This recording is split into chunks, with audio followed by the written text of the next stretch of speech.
You were there for the James Harden opening salvo with the Clippers. I'm curious about this. At the end of the year, James Harden's year is a... Oh. Well, I mean, every year that he's ever had has ended in disappointment because of his playoff track record and the track record of the teams that he's been on. So, I guess history tells us that that's going to be the answer. I think if there's a chance to get away from that word disappointment, he's got a coach in Ty Lue who is as creative as anybody in the NBA. And he's somebody who has worked with these star teams before. And, I like to make the point, Ty is asking all four of these guys, Harden, Leonard, Paul George, and Russ, that they have to sacrifice. Okay. But the other thing he's doing now is when push comes to shove, he does want the ball in Kawhi Leonard's hands, which means he's going to ask a little more from the sacrifice perspective of the other three stars.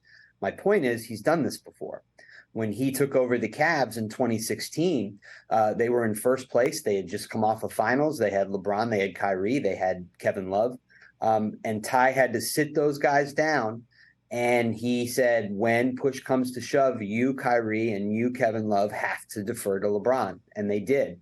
So Ty has a chance to make it work with the Clippers, and that's how he will do it. And how will he massage the egos for that, do you think? Ty has a tremendous, what is it? Is the word cachet? Like he has an abundance of respect among players because he was a player and he communicates with these guys as well as anybody in the league. So when Ty asks you to do something, they typically do it.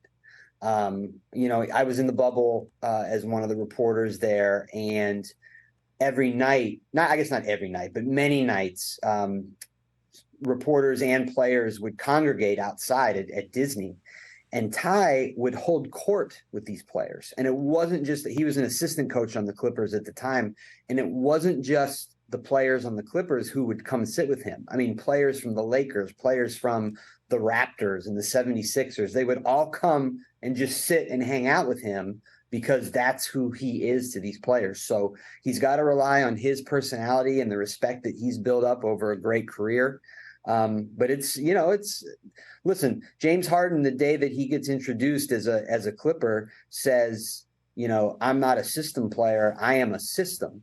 So it's not a small task to get players like that to buy in and to take fewer shots and to move the ball more. But James led the league in assists last year, so it's not like he doesn't know how to pass. And he wanted to come to the Clippers, so it's not like he didn't know who's on the team. So this is what he wanted. He got what he wanted, and it's upon him to buy into what Ty has to say and to get others to do so as well. Catch the Rich Eisen Show every single day on the Roku channel, 12 to 3 Eastern, for free.